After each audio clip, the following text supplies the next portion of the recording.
लोकसभा चुनाव 2024 के बाद ऐसा प्रतीत हो रहा था कि एमवाई समीकरण जो लालू यादव का बनाया हुआ समीकरण था वो टूट गया। लेकिन 2025 के विधानसभा चुनाव आते आते ऐसा प्रतीत हो रहा है कि एक बार फिर से एमवाई समीकरण जो है वो बहाल करने में तेजस्वी यादव कामयाब नजर आ रहे हैं। और अगर ये काम वो कर जाते हैं तो वो मुख्यमंत्री भी बन जाएंगे।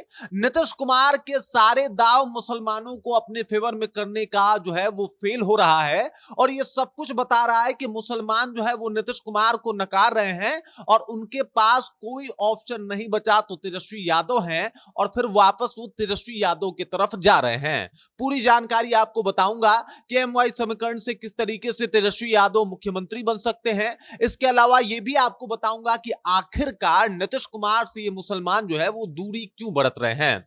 सब कुछ के ऊपर जो है वो विस्तार पूर्वक बातचीत करेंगे, लेकिन उससे पहले मेरा परिचय जान लीजिए। मेरा नाम है रजत और आप जनता जंक्शन देख रहे हैं। सबसे पहले आप ये समझिए कि जब लोकसभा चुनाव का रिजल्ट आया था और रिजल्ट के जो आंकड़े आए थे वो ये बता रहा था कि जो मुसलमान वोटर हैं वो कहीं ना कहीं आरजेडी से भी उकताए हुए हैं और इसी वजह से वो आरजेडी से दूरियां बना रहे हैं। ये माना जाने लगा कि भाई साहब जब विधानसभा चुनाव 2025 आएगा तो ये जो मुसलमान वोटर हैं जिनकी बिहार में आबादी लगभग 17% है, ये लोग तेजस्वी यादव को वोट नहीं करेंगे। लेकिन अभी स्थितियां जो है एकदम से बदल गई है।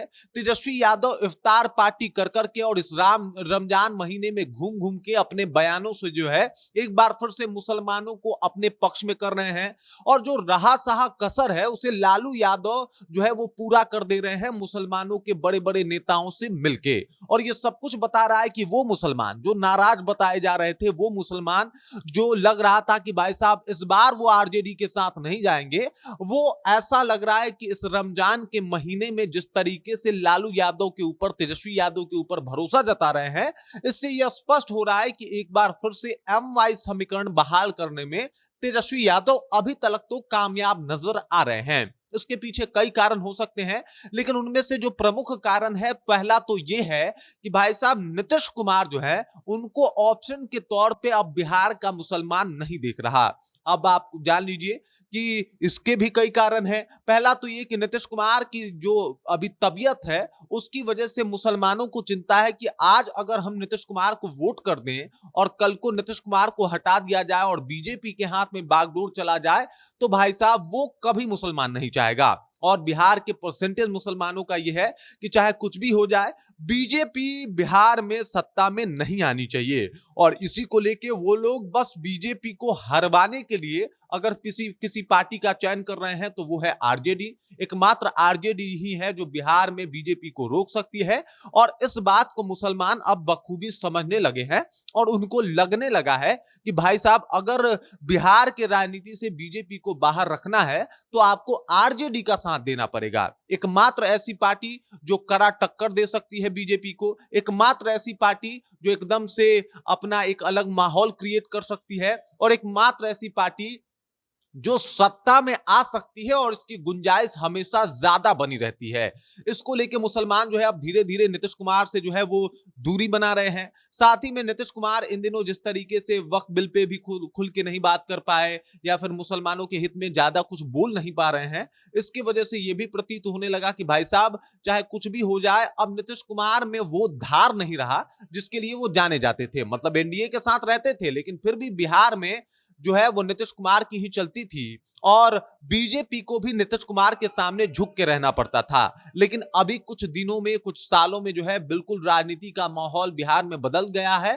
खासकर नीतीश कुमार की राजनीति पूरी तरीके से अलग दिखाई दे रही है, जहां पे उनके राजनीति के ऊपर भाजपा का कंट्रोल जो है वो ज्यादा दिखाई देता है। और इससे मुसलमान चिंतित हैं।